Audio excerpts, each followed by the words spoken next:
Imagine you are standing in a small village by the Jordan River 11,000 years before Christ, the place that would later become the ancient city of Jericho. Beside you is a young woman grabbing handfuls of wild wheat seeds and scattering them onto the wet mud by the river. As a hunter passes by, she is both watering and curiously wondering why these tiny seeds can take root and grow. A few centuries later, the ruins of the first agricultural city in that exact spot will reveal a shocking truth.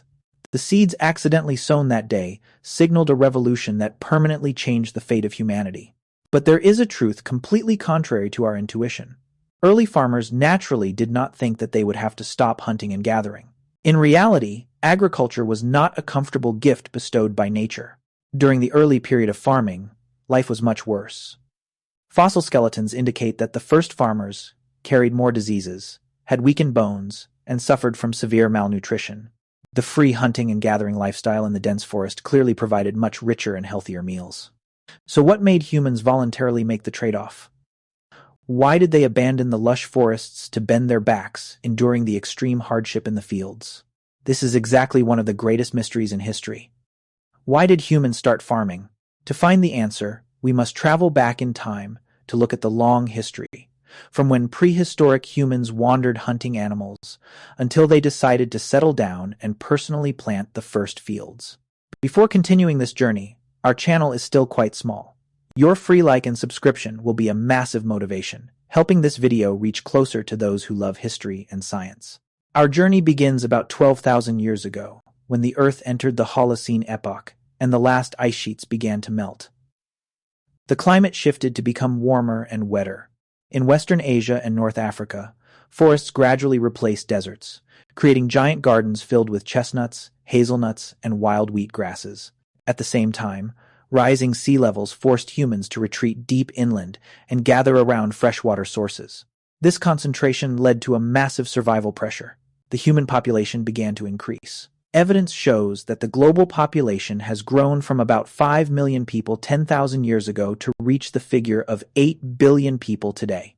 Prehistoric humans no longer had excess wild lands to just wander forever. Previously, hunting and gathering groups at the Ohalo 2 site 23,000 years ago used to exploit more than 100 different plant species.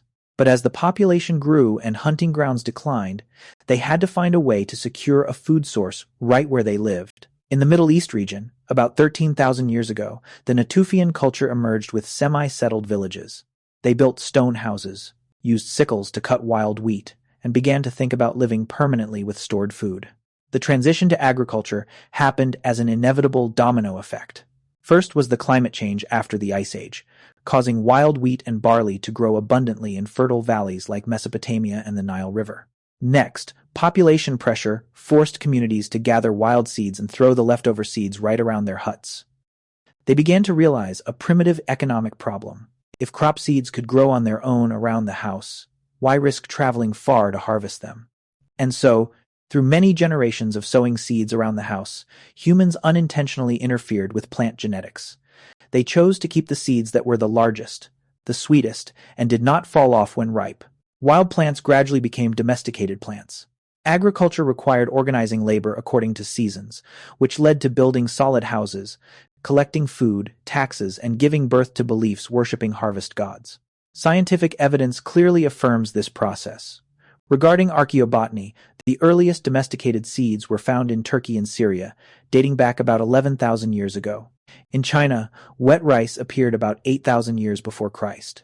Regarding genetics, the gene controlling the seed size of ancient wheat shows that humans began to tweak the survival of this plant from very early on.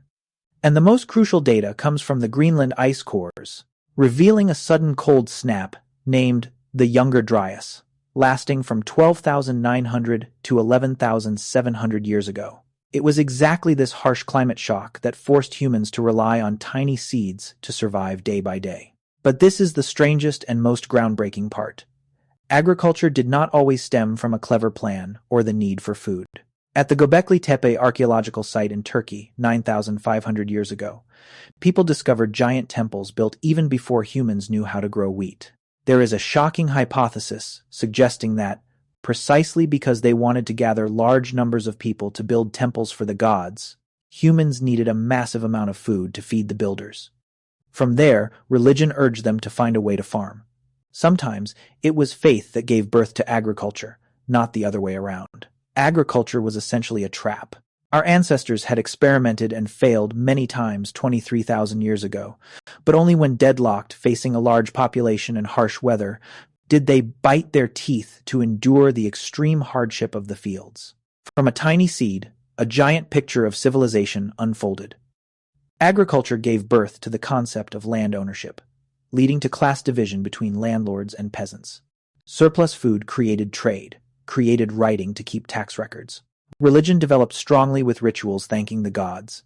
At the same time, settled life profoundly changed gender roles. Sadly, this was also the first time humans arbitrarily cut down forests, regulated water sources, and degraded the land. We appointed ourselves the title of Masters of Nature, but the price to pay was not cheap at all. Understanding the origins of agriculture is essentially understanding how we were molded into the modern humans of today, with all the greatness and persistent injustices. So, in summary, why did humans start farming? Agriculture was born not because humans wanted to change, but because they were forced to change to survive. Agriculture was not a great invention dropped from the sky, but a forced measure when the surrounding world had completely transformed. It was not a mountain people eagerly wanted to climb, but a fierce stream people were forced to find a way to cross. Now, let us return to the windy land of Jericho. The woman tossing wild wheat seeds back then has now grown up. Standing, looking at the brilliant golden ripe wheat field under the sunset, her eyes shine with satisfaction mixed with pride. Her small village no longer has to worry about starvation every time winter comes. The story closes when she realizes, from the few tiny seeds that day, the destiny of humanity has turned onto a completely new branch. However, there is a big question always whispering in the wind. Agriculture, this monumental milestone, is it truly the only destiny for humanity? Supposing the weather had not changed, supposing those wild wheat seeds had never taken root, what kind of history would we have? But even though agriculture was just a result of a forced situation, it still heavily carries the great shadow of humanity. From an unexpected beginning to a global civilization, everything that seems to be a solid truth turns out to originate from a very fragile scratch of time.